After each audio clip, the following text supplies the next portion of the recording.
akan saya panggil dua orang narasumber yang untuk orang-orang Kota Solo mungkin sudah sangat mengenal dari dua narasumber ini. Ya, saya persilahkan ke depan untuk Bapak Bambang Eka. Tepuk tangan yang meriah untuk Pak Bambang Eka.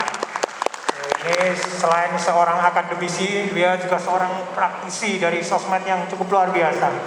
Monggo Bapak Bambang, kami persilahkan. Wah, ini dia personilnya, gagah perwira. Monggo yang selanjutnya, nah ini anak-anak muda Kota Solo, siapa yang tidak mengenal sosok ini yang cukup eksis baik di bidang band-bandan dan juga di bidang per-YouTubean. Ya, kami panggil Mas Taufik Sudirman. Iya, dengan posturnya yang cukup identik, ini banyak gampang untuk mengenal Mas Taufik ini.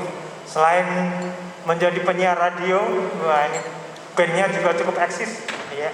Terima kasih, monggo silakan duduk.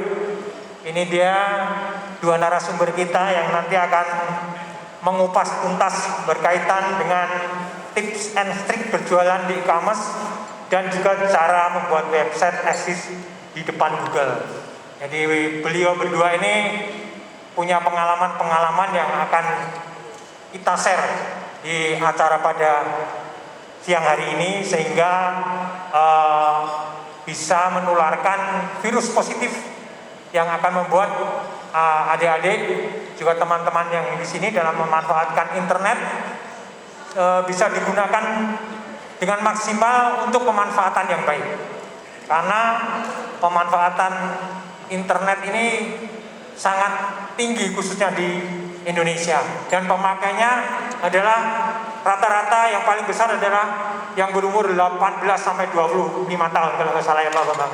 Sehingga dari teman-teman yang seumuran ini kalau tidak dibekali dengan sesuatu bekal pemanfaatan yang baik, wah iman-iman bahwa ternyata gadget internet ini bisa bermanfaat baik secara ekonomi maupun punya manfaat yang lain yang mungkin adik-adik atau teman-teman yang hadir di sini maupun yang mendengarkan daring, melihat daring pada siang hari ini belum tahu. Nah untuk itu dari kedua narasumber ini akan mengupas tuntas selama 1 jam ini. Mari kita dengarkan baik-baik tips and trik dari beliau ini.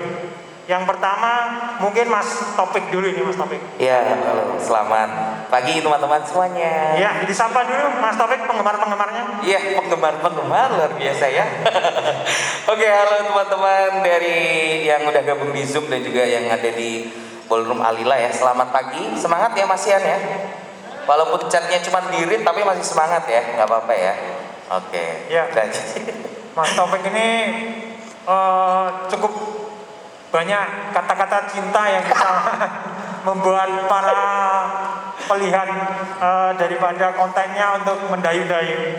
Jadi ini di sini Mas Taufik panjenengan bisa menjelaskan bagaimana cara membuat konten yang baik sehingga untuk memasarkan produk bisa laris di pasaran khususnya di e-commerce. Nah, monggo trik-trik dan pengalaman-pengalaman panjenengan ini bisa panjenengan sampaikan ke teman-teman yang hadir di sini maupun yang mengikuti secara daring.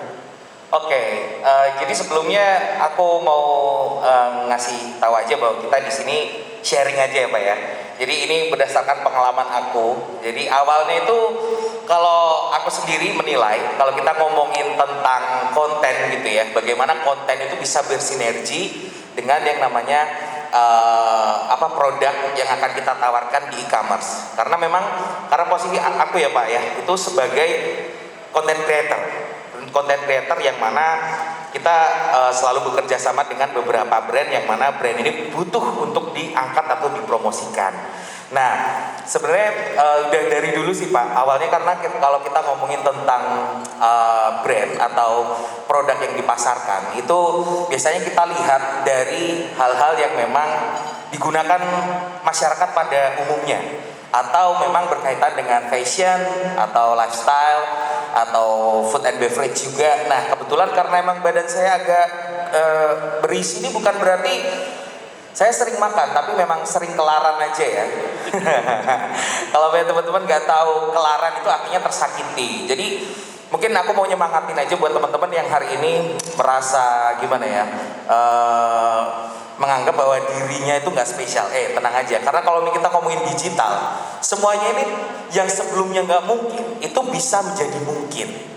Ya itu yang benar, karena memang aku awalnya dulu kalau ditanyain content creator sekarang yang terkenal kan pasti mereka good looking ya, good looking, ganteng, kaya raya. Dan tapi saya ini berangkat dari apa ya, keresahan pribadi. Kalau kita ngomongin, sorry to say ya, ini bukan berarti body shaming. Kalau kita ngomongin orang gendut seperti saya gitu ya, biasanya kalau kita ngedeketin cewek itu kan dilihatnya, alah wong lemu apa iso ini mesti penyakitan sobat. Jangan salah, saya membuktikan bahwa orang gendut ini masih bisa mempesona orang-orang ini. Ya bukan, jadi hari ini tuh jangan sampai kita keterbatasan fisik kita tuh membuat kita tuh untuk lelah berkarya. Karena memang awalnya kalau teman-teman belum tahu ini siapa sih banyak ngomong gitu ya, ya karena di sini saya diundang sebagai pembicara.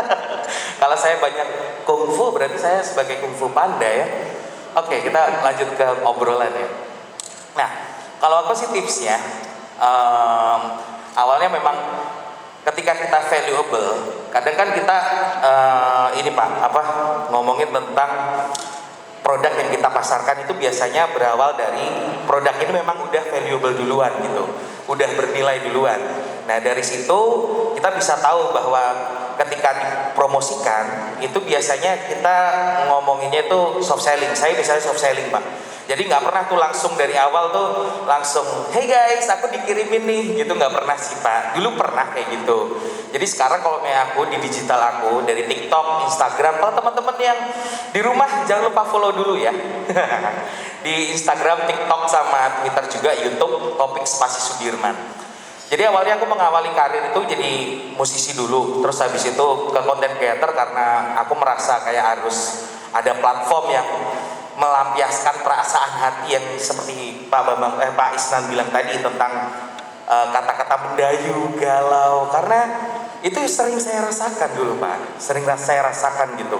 Jadi kalau teman-teman cek TikTok aku sekarang itu, dan TikTok ini luar biasa keren. Dari 2 bulan saya bikin itu dengan modal yang saya punya itu sudah mencapai 170.000 followers. Itu luar biasa banget sih TikTok ya. Dan Instagram, dan sekali lagi angka pun angka ini juga tidak menentukan seseorang itu valuable, karena bisa jadi jangan sampai tertipu dengan angka. Kalau kita memang mempromosikan sebuah brand, ya udah promosiin aja.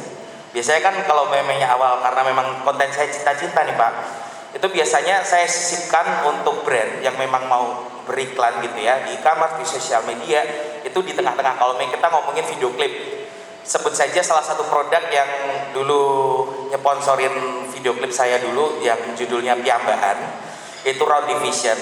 Itu juga saya pakai pas dari awal sampai akhir video itu saya pakai Round Division, tapi nggak perlu saya sebutin, oh ini aku pakai dari Round Division loh gitu. Nah jadi, dan alhamdulillah lagu Piambaan ini yang membuat satu step saya bisa dikenal hari ini dengan lagu Piambaan itu, dengan viewers ya, walaupun bagi youtuber besar 1,8 juta viewers tuh biasa aja, tapi kalau bagi saya youtuber begonang ya dari daerah itu sangat luar biasa loh. Tepuk tangan luar biasa.